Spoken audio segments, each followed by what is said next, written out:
Good morning, good afternoon, good evening, it's Doom Goodberry. This is eagleeyes.tech. I am Eagle Falcon. A lot has kind of happened over the last, I would say, 48 hours. Mostly in just the research I have been doing for the panel I'm doing at Milwaukee in... God, now 2 weeks. It's up in 2 weeks. February is flying by. And I'm only now learning about things like what a condenser does or what auto ducking is. All those sorts of things.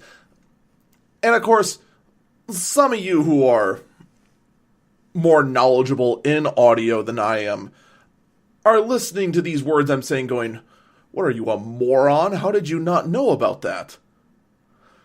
And, well, yeah, I am a moron. But, more importantly,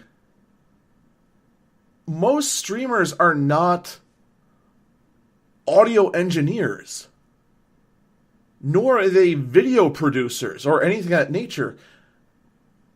But the industry is, as such, for Twitch streaming or Let's Playing or making YouTube content that you almost have to become your own video producer, your own audio engineer, all of that sort of stuff.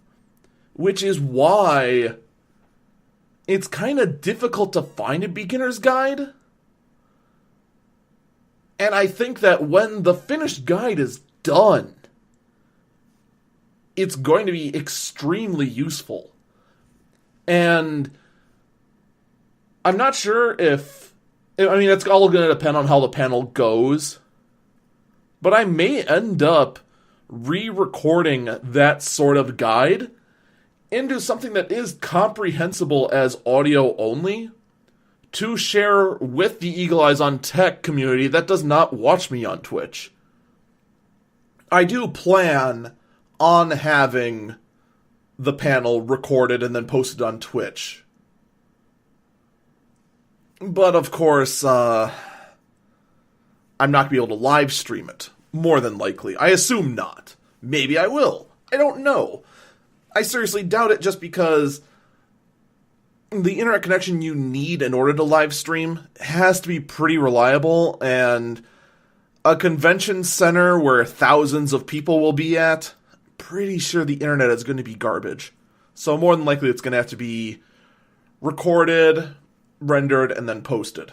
But nothing wrong with that. Anyway, let's actually get to what we have to talk about today. First off, I did not broadcast this live. So if you were hoping to find the podcast live, didn't find it live, and thought you missed it, you did not. I did not broadcast it live. The reason being is that I'm having some trouble with my internet connection right now.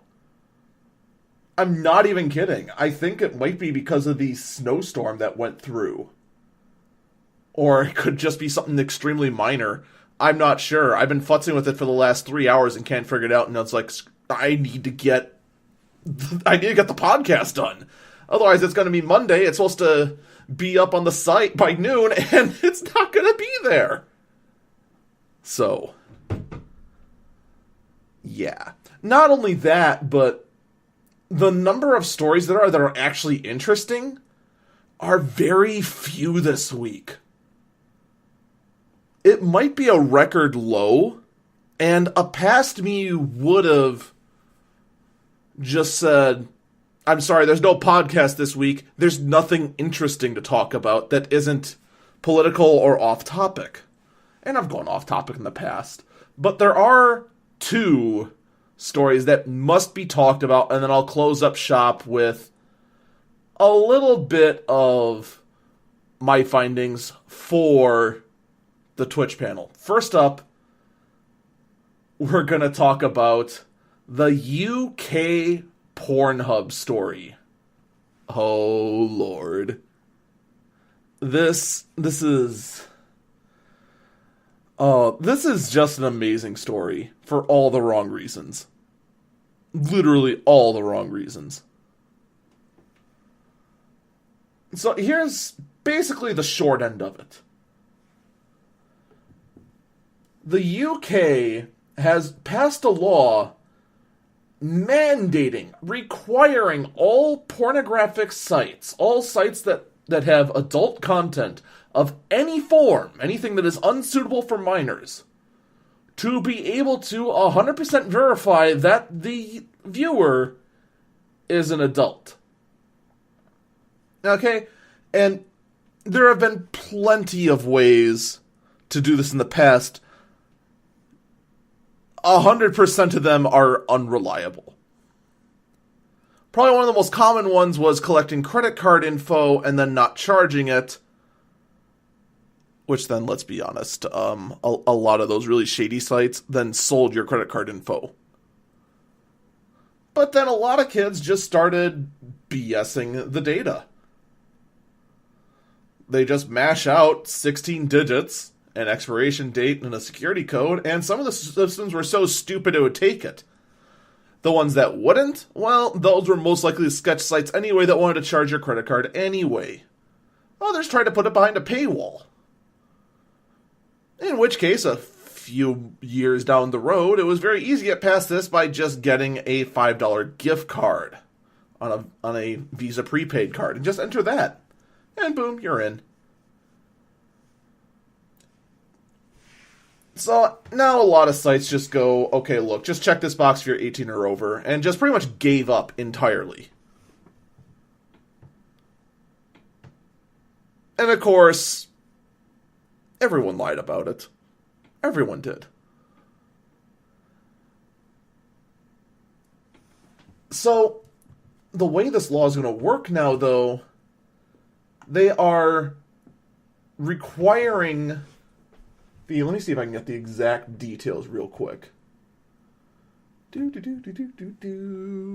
So the article I have here unfortunately doesn't give the exact details of what the law requires. And unfortunately, it's a bit difficult for me to get exactly what is required of the law for it to be, kosher.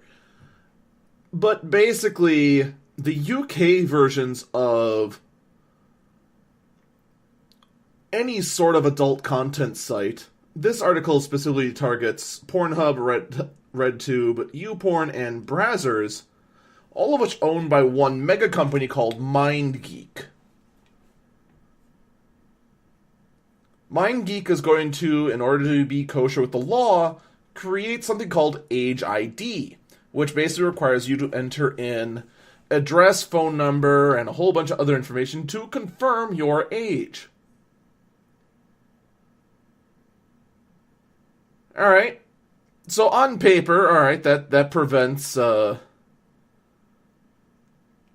might prevent kids from accessing content they shouldn't be able to see. But there's a couple problems with this. First off, and the most obvious, is the fact that this gives MindGeek a ton of personal data. They can now prove without a shadow of a doubt that Joe Schmo, who is running for whatever, in fact looked at this weird thing, that weird thing, and the other weird thing.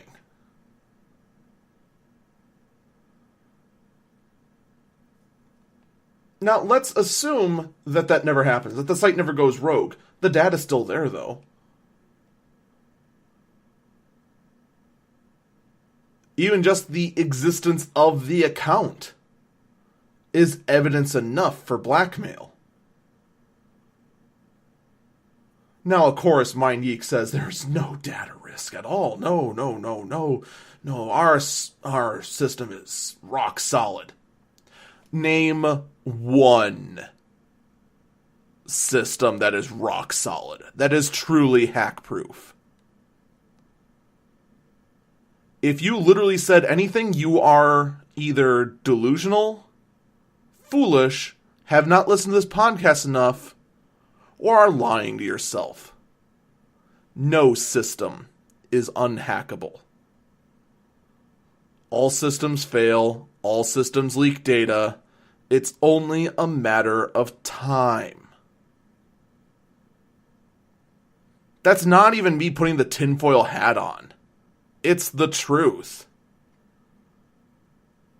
Heck, a lot of these places that say we're rock solid, will never get hacked, turns out they stored all the information in plain text anyway. Yeah. So, MindGeek saying there's no risk should not instow confidence in anyone who knows anything. For starters. Second, how are they going to confirm that that information is real?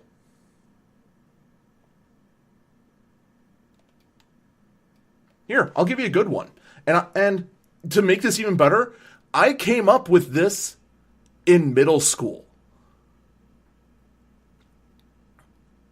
Name, Bob Boberson. Male, age 26, lives at 123 Fake Street, Albany, New York, zip code 11111. Phone number, and then make up anything. Pick a Google line. Whatever, it doesn't matter. Unless you dig deep to find out that Bob Boberson doesn't exist, in which you can always dispute that, well, I don't know why I'm not in the system, I don't know. Everything else would check out. There is a 123 Fake Street in Albany, New York. The zip code there is 11111.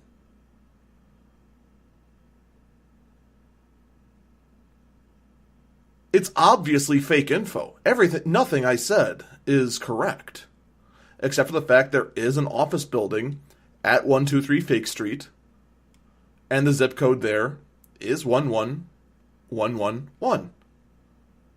And it is in Albany, New York. If I didn't say that already.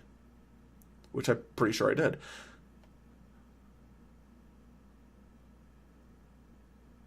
This law is beyond stupid.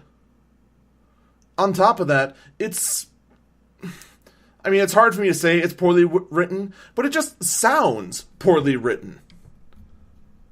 How is an image sharing site going to be affected by this? Is the United Kingdom government going to hunt down 4chan now? Because people can share explicit images on there? Are they going to hunt down Discord? Because people can share images on Discord. Are they going to hunt down Skype? Are you going to go after Microsoft for this? Is Microsoft going to be forced to scan all their pictures?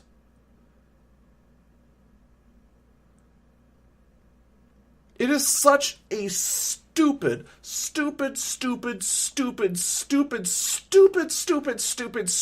law that requires the government to do so much oversight over so much of the digital web, it actually is worse than net neutrality.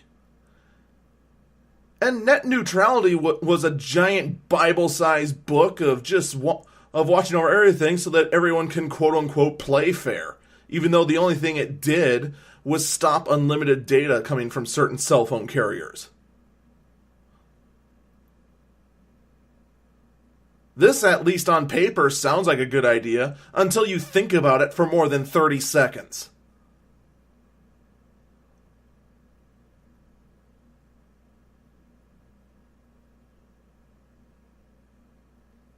And it'd be one thing if it only affected the UK, but let's be perfectly honest for a moment. The moment any government passes a law about regulating their own internet, it has ripple effects, more like tidal wave effects, across the entire planet, except for China. Because, well, their internet is surrounded by a firewall, and that's a story for another day entirely. There is a good chance that this law is going to affect the way we view things here in the US. And yeah, at first thought, it's just going to affect adult sites. The thing is that the way they're phrasing this, the way that all these places are phrasing this law, which unfortunately I can't find, and I feel bad about that, it can affect anything that is a general purpose app. In fact, heck, you think just affecting Discord and Skype is bad? Here's another one for you. This can affect iMessage too.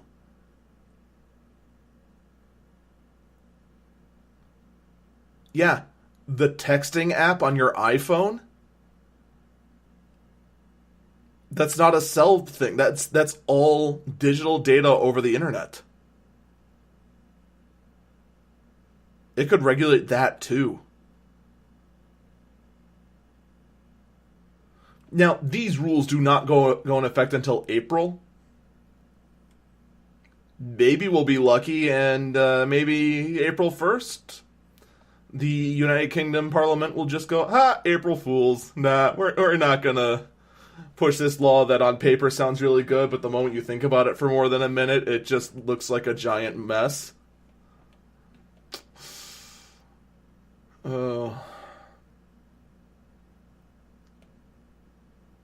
Now, hopefully I'm wrong. Maybe it won't be nearly as bad as I think it is. Maybe there's some huge piece of information. Maybe it only is affecting select sites. But that's not the info I'm getting right now. The info I'm getting right now is very vague and can affect everything.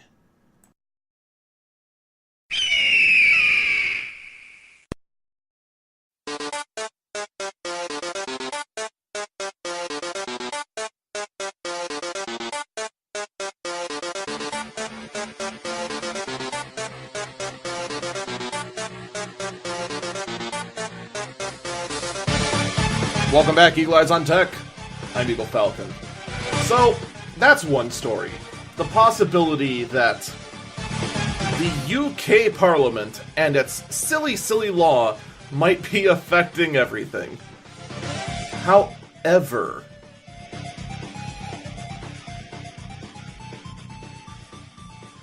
this next one is much more chilling to the average gamer.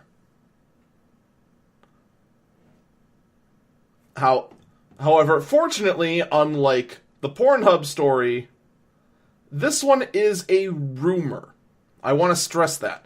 This is a rumor, so there is a chance this isn't true, and I hope it's not true.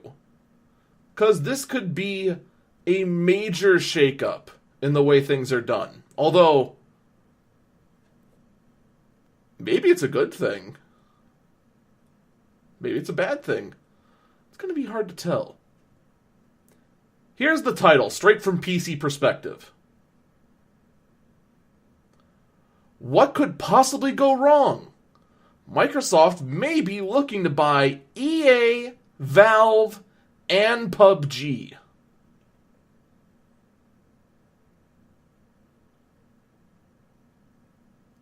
Let that one sink in for a minute.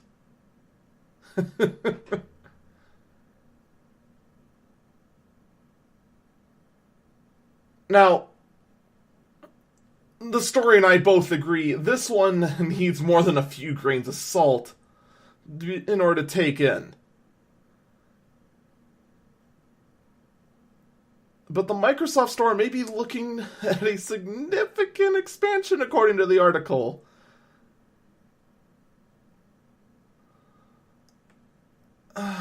It's...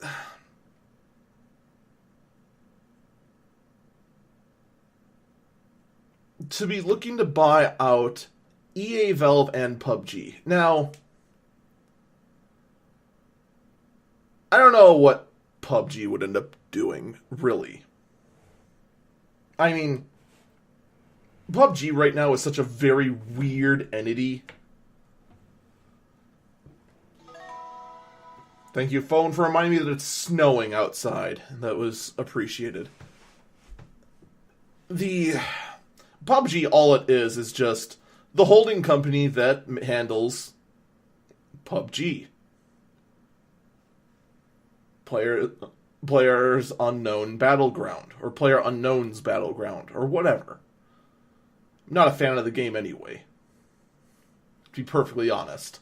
It's a buggy glitch fest of a mess that unfortunately is very aggressive about other companies stealing its game model, which unfortunately, because Bluehole Studio made the game, is just an absolute glitch fest that barely works. And when it does work, you feel great, but the moment that a lag spike happens and kills you, you feel awful and blame your own ability, when in fact the game's just coded poorly.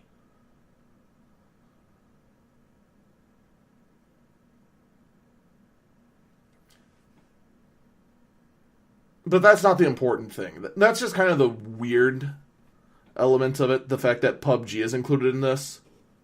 Because, I mean, what does that do? That gets Microsoft one game. One game that's starting to die down in popularity, to be perfectly honest. The more interesting thing is EA and Valve. EA, of course, is everyone's most hated, underline hated, publishing company. EA, the publishing company that has produced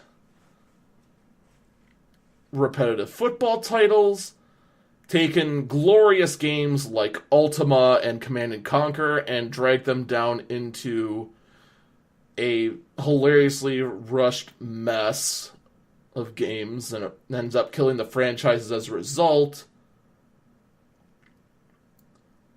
And I could just go on and on and on and on about the various terrible things that EA has done. On top of that, EA also has their own PC launcher called Origin,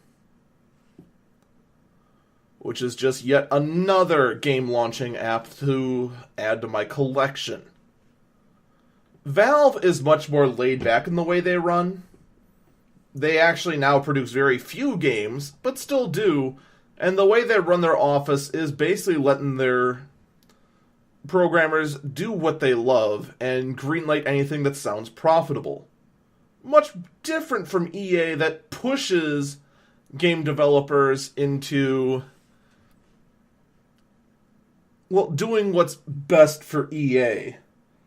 Such as turning Plants vs. Zombies into a pay-to-win style of game, disguised as a difficult game where you can buy power-ups. This is also the same model as Candy Crush, by the way. Except the only difference between Plants vs. Zombies 2, which I just described, and Candy Crush, the fact that Candy Crush is actually designed to be impossible. Whereas Plants vs. Zombies 2 just feels impossible.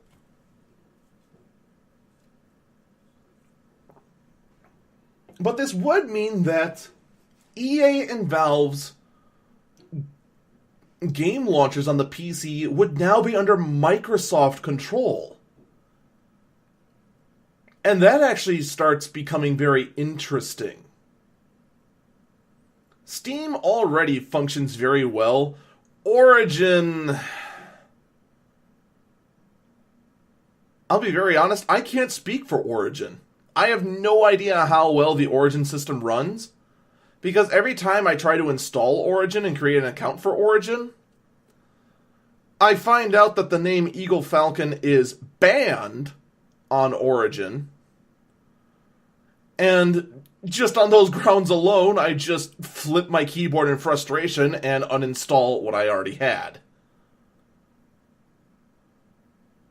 So I really have no idea how good Origin is. Someone else will have to tell me about that. But just to think that those two platforms could be under one umbrella actually could be very beneficial. To have one Microsoft store, which there already is, on the Windows platform and not have to worry about having the Microsoft Store, Steam, Origin. I'd still have to have the Twitch launcher, unfortunately. And I'm sure there's 50 other ones I don't remember off the top of my head that may or may not be owned under this umbrella. So this could be very beneficial. But the moment any big company buys another big company, which buys another big company, means all sorts of other changes that can lead to the downfall of the collective. Probably the best example in this, in my opinion, is the Squaresoft and Enix merger. Both of which made very good RPGs. But then when they both merged, well, the game designs started becoming very questionable at best. And occasionally very good games came out of it. For example, games like Final Fantasy XII. But then there were other things that were just very questionable as to what the heck was happening. Final Fantasy X-2 being the first that comes to mind. Though, from what I've been hearing from other people, there might be a very interesting hate-filled story behind that as well. Which I'd need to do my own research on that, to be perfectly honest. Or things like Final Fantasy XI, a very mediocre MMO, which got some love. And then, of course, there is the Final Fantasy XIII series, which seemed very strange. Or the stagnation of the Dragon Quest lineup, which showed hopes of trying to evolve storytelling as it went on, and then around the time Square Enix happened, just became very stagnant and repetitive, just upping the graphics every so often. It still just kind of blows me away, the multiple stories that were in Dragon Quest IV. And then you look at the later games, a lot of which were Enix, don't get me wrong, but just seemed a lot like redoing the Dragon Quest III style, or 2 for that fact. Not really evolving a whole lot, you know? How would I get on this? This is almost why I need a producer. Regardless. Microsoft buying EA and Valve. Again, it may not happen. I mean, it's a very far-fetched rumor. But if this turns out to be true, this could either be a great godsend or it can be a complete disaster. And only time can tell when push comes to shove.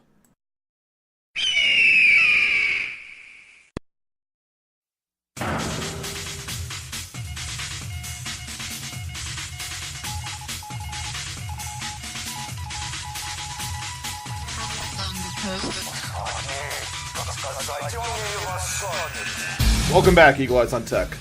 I'm Eagle Falcon. So, let's talk a bit about the panel I have coming up at Anime Milwaukee. First off,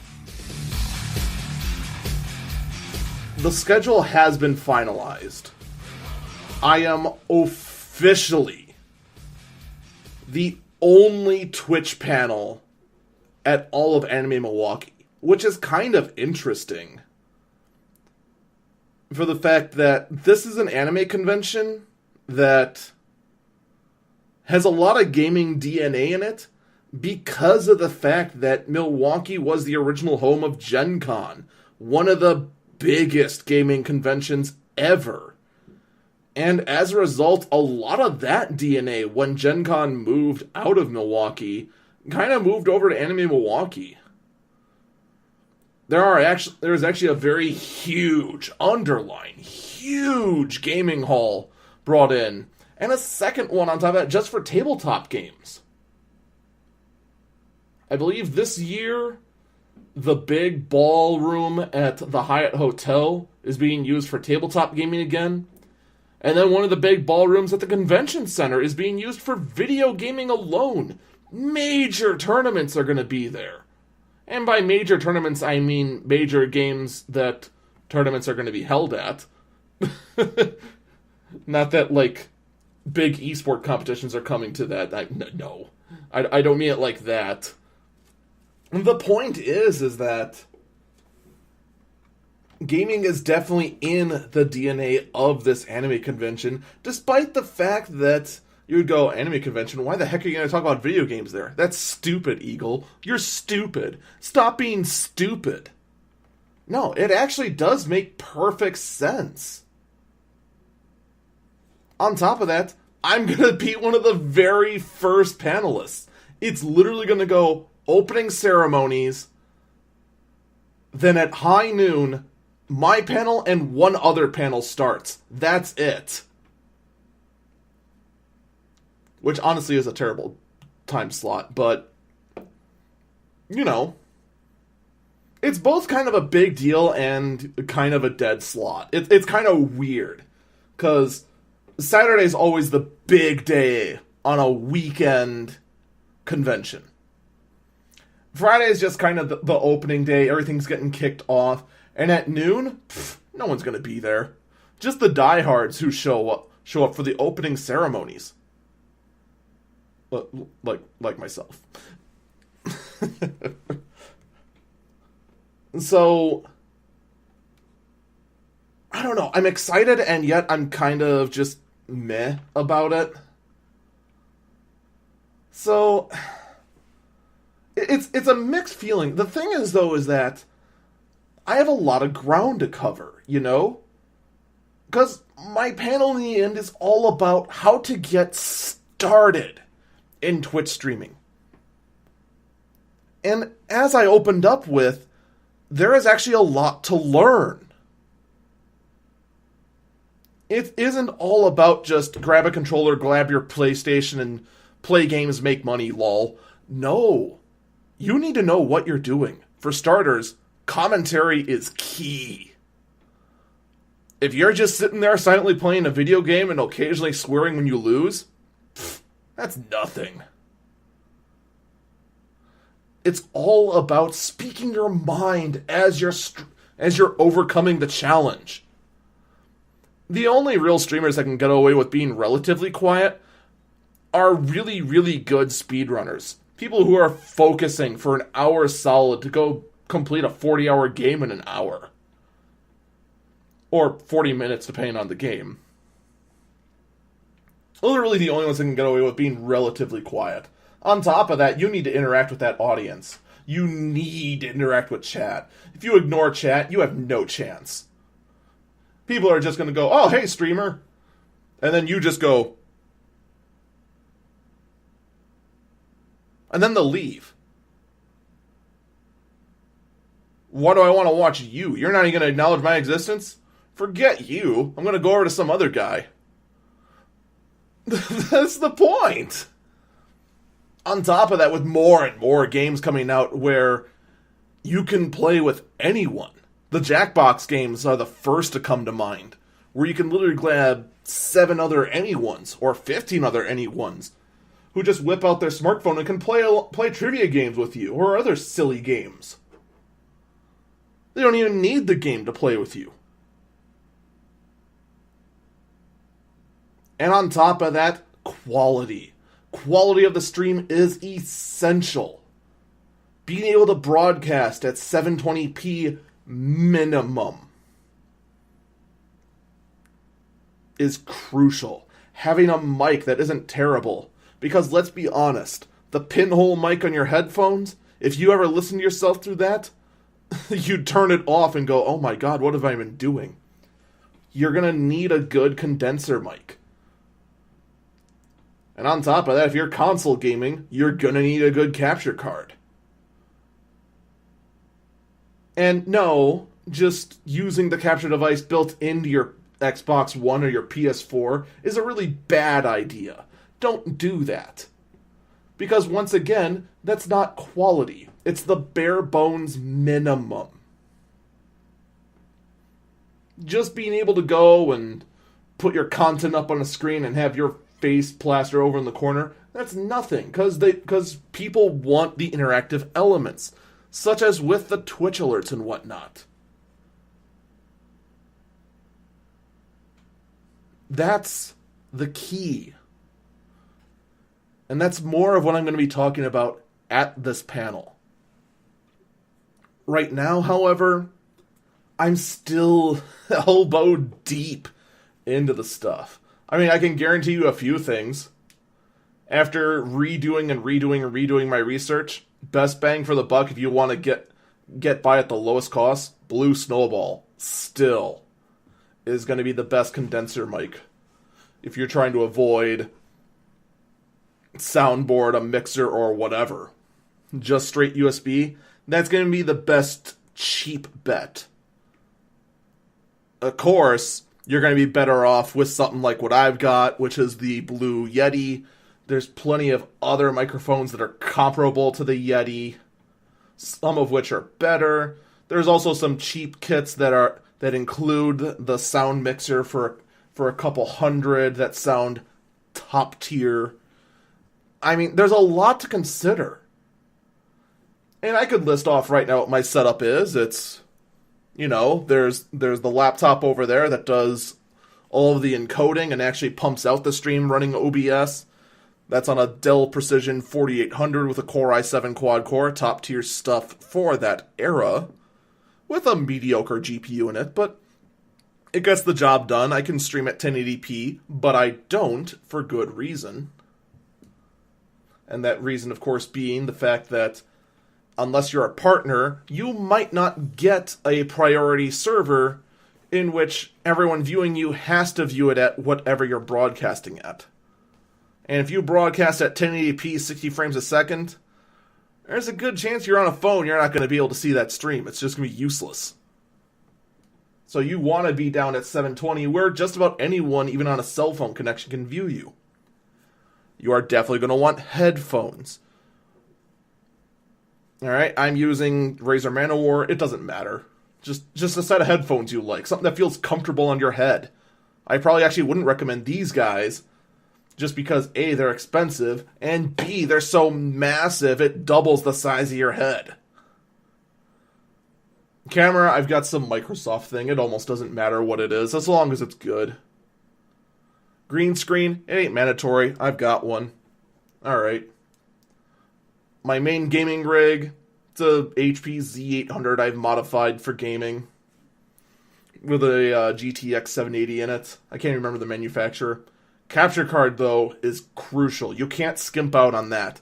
You skimp out the capture card, your content's going to lag behind, and everything's going to be off sync. You're going to be reacting stuff that the audience is going to see until 2 seconds later. It's not going to look good.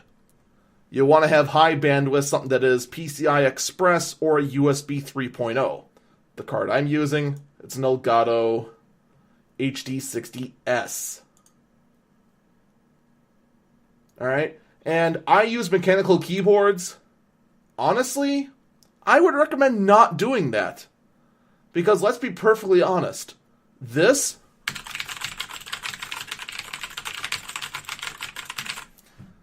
doesn't sound good over the mic.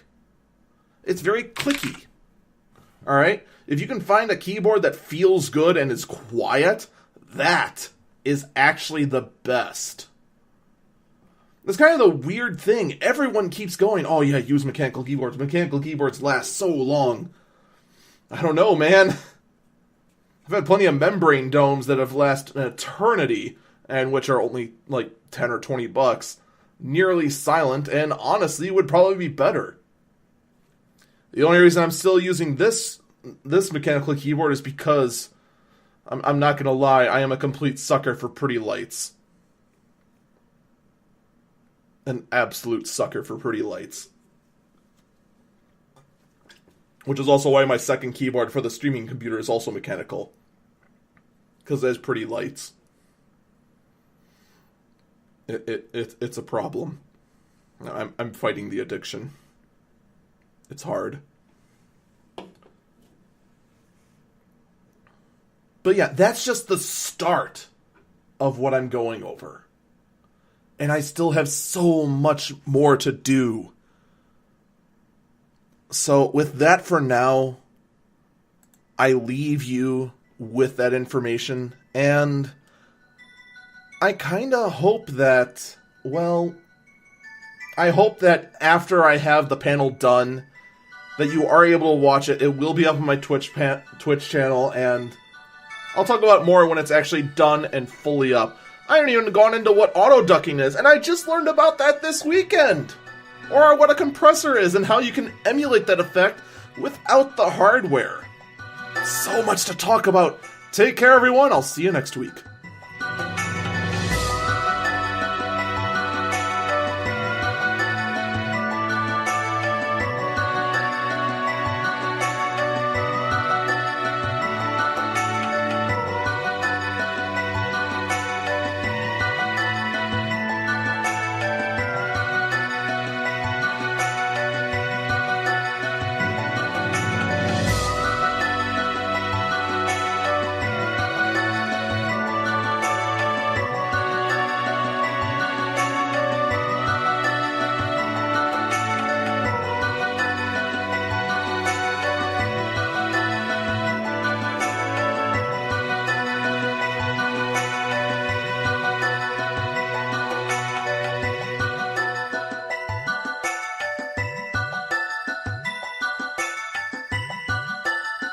If you have any questions, feel free to email me at eagleeyes.tech@gmail.com.